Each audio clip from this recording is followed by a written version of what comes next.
Hello, Serge here from the back porch.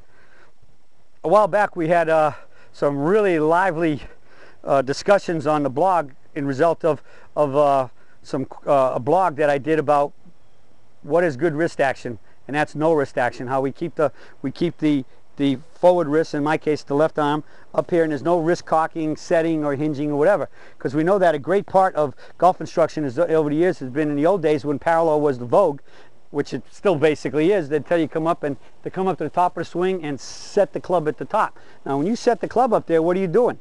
You're cupping your wrist. And so many people would say they could start with a flat wrist, and then they get up here and they're cupping all the time, and they say, well, how come I can't keep my wrist flat? It's because you're intentionally trying to cup it. So if you want a flat wrist, you have to start with that flat wrist at address and get it up there and keep it flat.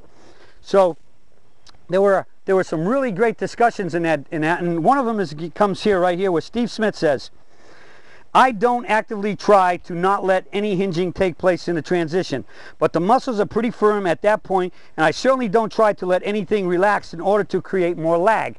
Excellent. Like what I say is, once I grip it and I set my muscle tone from the tips of my fingers up to just below the shoulder, the elbow, I try to keep all that and nothing changes. If I don't feel any change in my muscles, then no muscles have changed. So that means what I started with, I still have.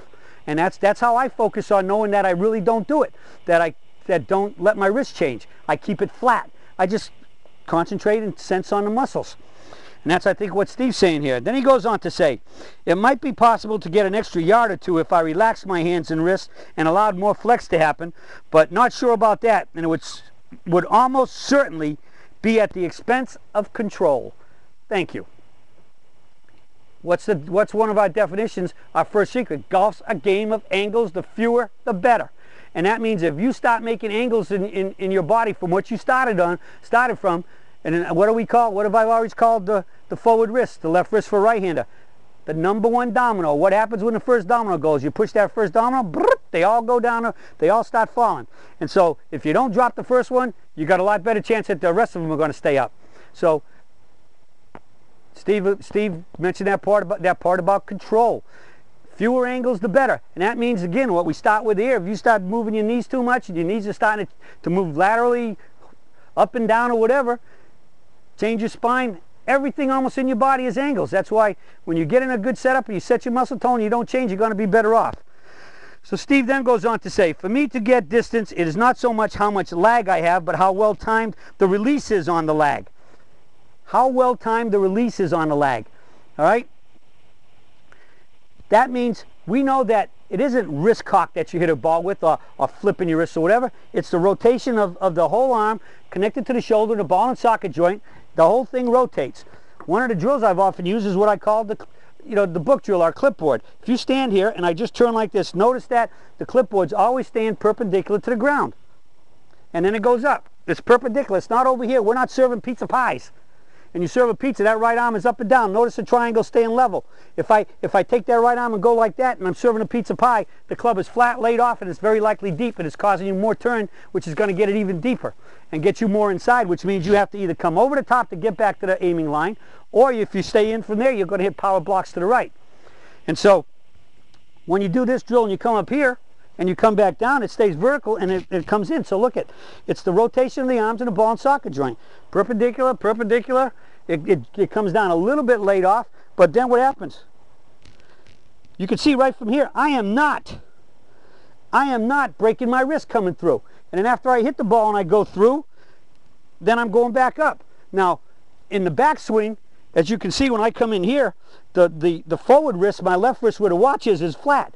You can see here that my right wrist is getting a little curvature in it. And it gets up here and it gets curved. And it gets a little bit more curve on the way down, but the forward wrist, the left wrist where the watch is flat all the way to here until it straightens up, and then when I get to impact, they're relatively both flat. Now watch happens on this side. Once I come through this way, now the right wrist with my bracelet on here is now flat, and guess what's starting to get a little cup or arch in it? The left wrist now, which was flat on that side. And as I keep coming up, my trailing arm now, my right hand stays relatively flat, and the left wrist gets the cup. So it's an exact opposite in the forward. The hands change and the wrist change positions.